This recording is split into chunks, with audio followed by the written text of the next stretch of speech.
ಪ್ರಪಂಚದಲ್ಲಿ 2 ಮಹಾಯುದ್ಧಗಳಾಯಿತು. ಆ 2 ಮಹಾಯುದ್ಧಗಳಲ್ಲಿ ಎರಡನೇ ಮಹಾಯುದ್ಧದಲ್ಲಿ ಮಹಾನ್ ಕ್ರೂರಿಯಾದ ನರಮೇಧವನ್ನ ಮಾಡ್ತಕ್ಕಂಥ ನರರೂಪ ರಾಕ್ಷಸನಾದ ಆ ಹಿಟ್ಲರ್ ಲಕ್ಷಾಂತರ ಜನ ಅದೇ ಯಹೂದಿಗಳನ್ನ ಕೊಂದು ಬಿಸಾಕದ. ಅದೇ ಹಿಟ್ಲರ್ ಪೋಲೆಂಡ್ ಅನ್ನೋ ಒಂದು ದೇಶದ ಮೇಲೆ ಆಕ್ರಮಣ ಮಾಡಿದಾಗ ಎಲ್ಲರೂ ಇನ್ನೇನು ಸಾಯಬೇಕು ಅಂತಿದ್ದಾಗ ಅಲ್ಲಿನ ಜನಾಧಿಪತಿಗಳು ಹೇಳ್ತಾರೆ, 500 ಜನ ತಾಯಂದಿರನ್ನ, 200 ಮಂದಿ ಸಣ್ಣ ಪುಟ್ಟ ಮಕ್ಕಳನ್ನ, ಮತ್ತೊಮ್ಮೆ ಕೇಳಿಸ್ಕೊಳ್ಳಿ, 500 ಜನ ತಾಯಂದಿರನ್ನ, 200 ಜನ ಅವರ ಮಕ್ಕಳನ್ನ ಒಂದು ಹಡಗಿನಲ್ಲಿ ಹತ್ತಿಸಿ ಹೇಳ್ತಾರೆ, ಇಲ್ಲಿದ್ರೆ ಅವ್ರನ್ನ ಕೊಂದು ಬಿಸಾಕ್ಬಿಡ್ತಾರೆ, ಇವರನ್ನ ಸೇಫ್ಟಿಯಾಗಿ ಸುರಕ್ಷಿತವಾಗಿ ಪ್ರಪಂಚದ ಯಾವುದಾದ್ರೂ ಒಂದು ದೇಶಕ್ಕೆ ಕರ್ಕೊಂಡು ಹೋಗ್ಬಿಡಿ.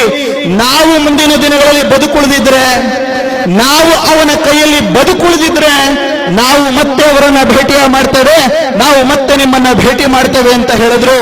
ಅದೇ ನಾವಿಕ ಆ 500 ಜನ ಹೆಣ್ಣು ಮಕ್ಕಳನ್ನ, ಆ 200 ಮಂದಿ ಮಕ್ಕಳನ್ನ ಕರ್ಕೊಂಡು ಹಡಗಿನಲ್ಲಿ ಪ್ರಪಂಚದ ಅನೇಕ ರಾಷ್ಟ್ರಗಳ ಬಳಿ ಹೋಗಿ ಆಶ್ರಯವನ್ನ ಕೇಳದ.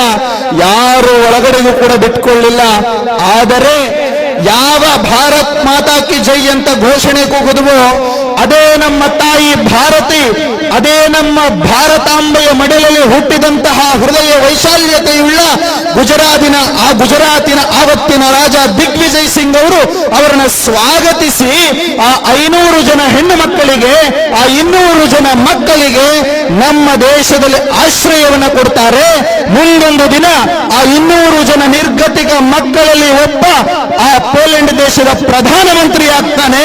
ಆ ಪೋಲೆಂಡ್ ದೇಶದಲ್ಲಿ ಇವತ್ತಿಗೂ ಕೂಡ ನಮ್ಮ ದೇಶದ ರಾಜ ದಿಗ್ವಿಜಯ್ ಸಿಂಗನ ಹೆಸರಲ್ಲಿ ಅನೇಕ ರಸ್ತೆಗಳಿದಾವೆ ಕಣ್ರಿ.